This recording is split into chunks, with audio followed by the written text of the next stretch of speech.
Stéphanie Gibaud, auteure du livre La traque des lanceurs d'alerte aux éditions Max Milo. Stéphanie Gibaud, merci d'être avec nous sur RT France. Alors, le report des audiences concernant l'extradition d'Assange suffira-t-il à ces avocats pour préparer la défense de leurs clients ?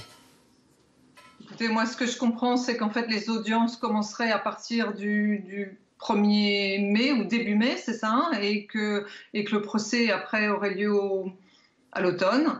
Donc écoutez, j'espère. Le tout est de savoir comment il va lui, puisqu'on a appris qu'il y avait eu des détenus qui avaient succombé du coronavirus. Ce que je comprends aussi, c'est que la prison de Belmarsh est un petit peu sens dessus-dessous parce qu'il y a du personnel qui peut plus y travailler. Donc le tout serait quand même de savoir comment lui va et comment les choses vont pouvoir avancer, oui.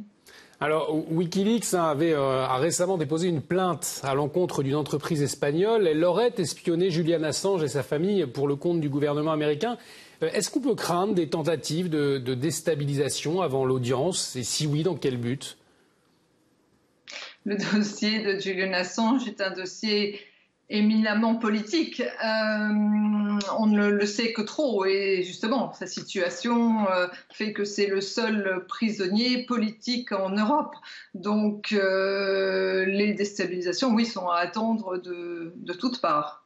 Alors, seul prisonnier politique en Europe, vous le dites, est-ce qu'on peut s'attendre dans ces conditions encore à l'intervention d'un gouvernement étranger qui pourrait lui venir en aide ? J'ai justement publié une tribune en fin de semaine dernière concernant notre pays, qui sur la scène internationale, comme vous le savez, est le pays de la Déclaration des droits de l'homme, qui est reconnu par rapport à son humanisme, qui a toujours accueilli justement des prisonniers politiques, des gens qui étaient persécutés. Et dans le dossier de Julian Assange, ce qui est fabuleux, c'est qu'il a publié des informations qui ont aidé à comprendre que nous, la France, étions en danger puisqu'on était écoutés par une puissance étrangère. Donc la France a brillé par son absence depuis 2012. On n'a toujours rien entendu de la part de nos élus de premier plan. Et comment vous l'expliquez justement, ce silence, cette indifférence de la France à l'égard de la situation de Julian Assange ? Mais je peux aussi vous poser la question de pourquoi la France est incapable de protéger ses lanceurs d'alerte, pourquoi la France est incapable de lutter contre la fraude fiscale alors qu'elle dit le faire. C'est-à-dire qu'il y a des paroles d'un côté et des actes de l'autre. Il y a beaucoup d'hypocrisie, beaucoup de mensonges, beaucoup de manipulations. Il y a des intérêts de certains, des intérêts personnels, à ce que justement les gens honnêtes perdent tout pour que leurs petites affaires perdurent. C'est très dommageable pour notre pays.